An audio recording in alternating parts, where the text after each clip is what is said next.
ในการสมัคร FT Trading มีจักขั้นตอนแต่ละขั้นตอนมีความสำคัญแนวใดและก่อนที่เราจะสมัครเราต้องเก็บอย่างใดในการสมัครเว็บ FT Trading นะทุกคนมันจะมีอยู่3ขั้นตอนขั้นตอนที่1ก็คือการสมัครเข้าเว็บเนาะขั้นตอนที่2ก็คือการใส่รหัสรักษาความปลอดภัยเพื่อป้องกันคนอื่นแฮ็กเข้าของเรานั่นเองเนาะแล้วขั้นตอนที่3ก็คือขั้นตอนในการยืนยันตัวตนกรณีเจ้ามีปัญหาอย่างต่างๆครับเขาสามารถส่งสิ่งที่เขายืนยันตัวตนไปหาที่ Trading Support ได้เพื่อให้เขาเจ้าแก้ไขปัญหาต่างๆให้เขาได้เนาะและในอีกมุมนึงก็คือถ้าหากว่าเขาบ่ยืนยันตัวตนบาง Account ก็บ่สามารถที่จะถอนเงินได้นั่นเองเนาะแล้วแม่นอย่างนี้ที่เขาจะต้องกล้าเก็บอันที่1ก็คือ Gmail เนาะที่2ก็คือเอกสารบ่ว่าจะเป็นบัตรประจำตัวใบขับขี่หรือว่าพาสปอร์ตเนาะอันนี้คือเขาจะต้องกล้าเก็บเนาะจะเป็นอะไรนั้นเขาไปสมัครนํกันแบบละเอียดเลยทุกคนโอเคสวัสดีเนาะทุกคนเนาะในขั้นตอนการสมัครแม่นเราจะใช้โทรศัพท์เพียงเครื่องเดียวเด้อทุกคนเด้อแต่ว่าในคอมพิวเตอร์กับสมัครคือกันเลยเนาะอันนี้ค่อยจะสาธิตเป็น iPhone กันแล้วกันนะโอเคก่อนที่เราจะสมัครเนาะดังที่เบื้องต้นที่ค่อยได้แนะนำมาว่าจะต้องมีอย่างแน่เนาะแล้วสิ่งที่สำคัญที่ทุกคนต้องรู้ก็คือ Gmail ของเราเนาะคือ Gmail ตัวนี้ฮะนะเราต้องล็อกอิน Gmail ของเราก่อนเนาะสมมุติว่าเราสิสมัคร Gmail ตัวใดเราต้องล็อกอิน Gmail ตัวนั้นใส่แอปของ Gmail ของเราก่อนเนาะคือตัวนี้เนาะค่อยสิสมัครเอานำใส่ Gmail ตัวนี้เนาะก็คือตัวนี้เนาะนี่ค่อยก็ต้องล็อกอินใส่ Gmail ของเราไว้ก่อนนะบ่แม่นว่าสิสมัครโมโซไปเลยเนาะ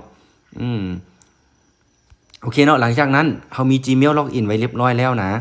เราก็เข้ามาที่ลิงก์เนาะลิงก์ของ Leader นะลิงก์ที่เราจะสมัครต่อเนาะคันไผบ่มีลิงก์ก็สามารถทักหาค่อยได้เนาะหรือว่าเอาอยู่ใกล้ใต้คลิปตัวนี้ก็ได้เนาะค่อยจะแชร์ลิงก์ไว้ให้อยู่คอมเมนต์หรืออยู่ในคำอธิบายของคลิปเด้อหลังจากนั้นเราเข้าไปลิงก์ของ Leader ก่อนเนาะคลิกเข้ามาลิงก์เลยเนาะเขาจะส่งลิงก์แบบนี้ให้เลยฮะเอาสัญญาณซ่าน้อยนึงเด้อทุกคนเด้อ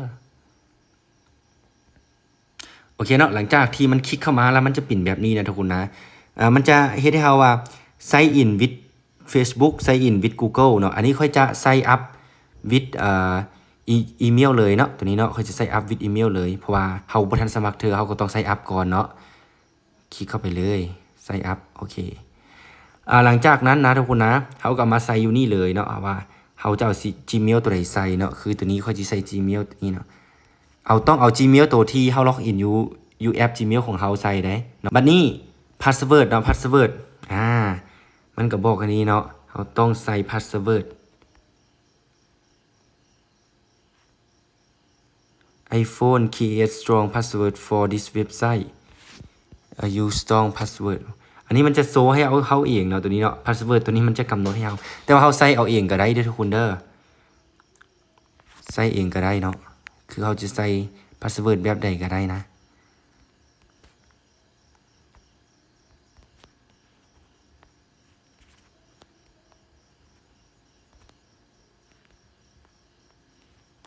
โอเคเนาะหลังจากที่เราใส่ password แล้วเราก็มาใส่ nickname เนาะ nickname ตัวนี้มันต้องบ่ซ้ำของคนอื่นเด้อตัวนี้เด้อต้องมี6ตัวขึ้นไปเนาะตัวอย่างว่าค่อยอีไซft svbk 06บ่ft svbk 2024เนาะตัวอย่างว่าค่อยสิใส่พวกนี้ invite code ตัวนี้เด้ต้องเอาของ leader ตัวที่เฮาจะสมัครใส่เนาะจะสมัครนำใส่เฮาก็ไปเบิ่งนี่คืนคันมันบ่ออโต้เฮาก็มา copy เอาเด้อทุกคนเด้อคันบ่ออโต้เฮาก็ copy เอาเนาะ bcf 80b เนาะ cf 80b 80b โอเคเนาะหลังจากที่เฮาใส่แล้วนะเฮาก็กดสอบเบิ่งเด้อทุกคนเด้อว่ามันถูกต้องระบ่เนาะคันมันถูกต้องแล้วเฮาก็จึงไซน์อัพเข้าไปเนาะคันมันบ่ถูกต้องตัวใดมันจะฟ้องตัวสีแดงขึ้นมานะโอเคหลังจากนั้นเฮาไซน์อัพเลยเนาะ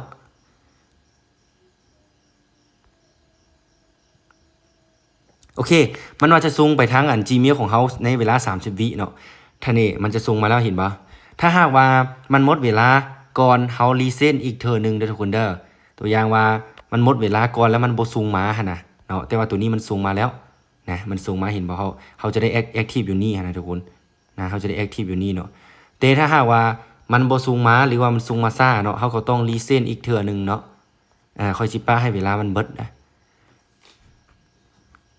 คันเฮาบ่ทันคันเฮาล็อกอินบ่ทันเฮาก็รีเซ็ตอีกเทื่อนึงเนาะเฮาบ่ต้องออกจากหน้าเว็บตัวนี้ไปเทื่อใดเนาะคือจังซี่มันบ่ทันนี่เฮาก็ request a new one เนาะหรือว่ารีเซ็ตไปอีกเทื่อนึงโอเคส่งไปอีกเทื่อนึง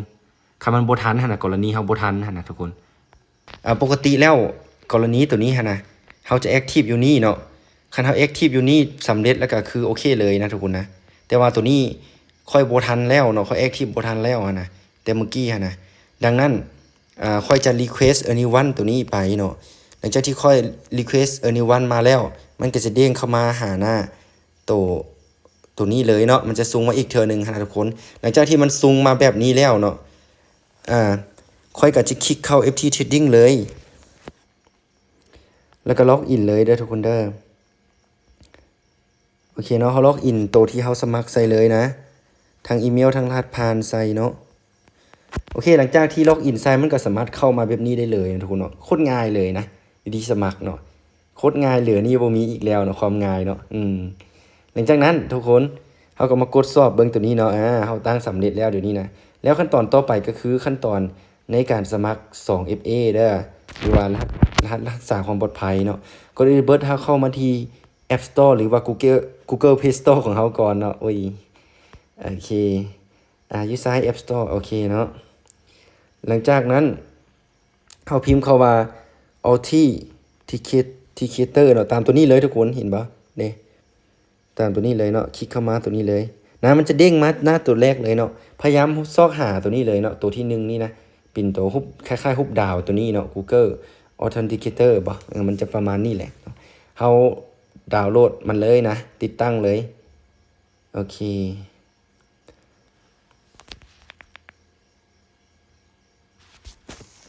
เนาะรอท่าติดตั้งแป๊บนึงเด้อหลังจากที่สำเร็จแล้วเนาะเราก็กลับมาที่หน้าแรกเลยนะมันสำเร็จแล้วบัดนี้เนี่ยมันจะมาอยู่นี่แล้วเนาะตัวนี้เนาะหลังจากนั้นเข้าไปที่ FT Trading ของเราเนาะเบิ่งเด้อขั้นตอนนี้เป็นขั้นตอนที่สำคัญเนาะขั้นตอนที่สำคัญหลายนะหลายๆคนกับโบทันกับขั้นตอนนี้คือกันเด้อ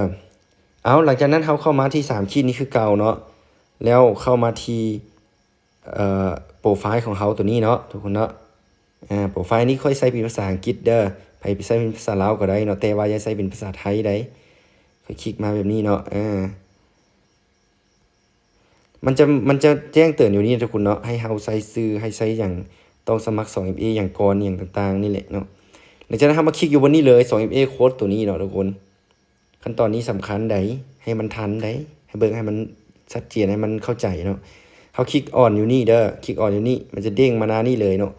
หน้านี่แหละเป็นหน้าที่สำคัญที่สุดทุกคนเนาะอยากให้ทุกคนแคปไว้ตัวนี้นะอยากให้ทุกคนแคปตัวนี้ไว้เด้อแคปไว้เลยเนาะเพราะว่ามันเป็นรหัสที่สำคัญเวล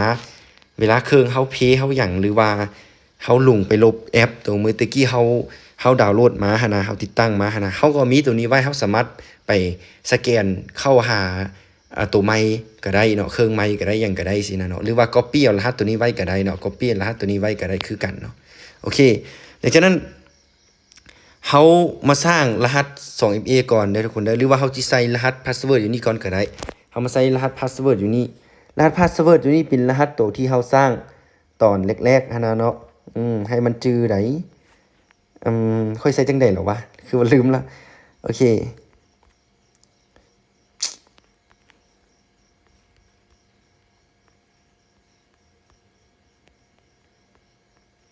เนาะให้มันถึกเด้อรหัสพาสเวิร์ดนี่ก็ให้มันถึกคือกันได้หลังจากนั้นเนาะเฮาก็เปี้ยวรหัสตัวนี้ทุกคนหรือว่าเอาไปสแกนก็ได้ก็เปี้ยวรหัสตัวนี้เนาะบ่ต้องออกจากหน้านี้เนาะแล้วก็เฮาก็เข้าไปที่แอปตัวนี้เลยเนาะเข้ามาแอปตัวนี้ก็มันเฮาติดตั้งมาแรกๆก็มันก็จะประมาณนี้แหละเฮาก็ get start ไปเลยcontinue ด้วยอีเมลตัวใดตัวใดก็ได้เนาะทุกคนเนาะบ่เป็นหยังwithout add เข้าก็ได้เนาะใช้ตัวนี้ก็ได้ add code เข้าไปเลยทุกคนนะมันจะมีอยู่นี่นะมันว่าให้ล็อกอินกับเข้าด้วยอย่างต่างๆแต่ว่าค่อย add code มาเลยเนาะค่อยบ่ใส่อินเด้อค่อยบ่ใส่อินกับอีเมลอีหยังเลยเนาะ ข้อดีของการใช้อินกับอีเมลเวลาเราล็อกอินอีเมลไปมันจะออโต้ไปเลยนะแต่ว่าค่อยเลือกที่จะบ่เลือกล็อกอินเนาะแล้วแต่ความสะดวกของแต่ละคนค่อยจะแอดโค้ดเลยหรือว่าเพิ่มโค้ดเลยเนาะคันเป็นภาษาไทยก็อันนี้มันจะมีสแกน QR code แล้วก็ enter set up key เนาะค่อยจะ enter set up key เด้อค่อยจะใส่ key เด้อเป็นภาษาไทยก็จะบ้านคีย์ใส่คีย์บอร์ดหรือว่าสแกนบอร์ประมาณนี้แหละเนาะบ่ได้มีหยังต่างกันเลยคลิกเข้ามาตัวนี้เนาะใส่ชื่อ account ของเฮาก่อนเนาะใส่ชื่อตาม FT Trading เฮาก็ได้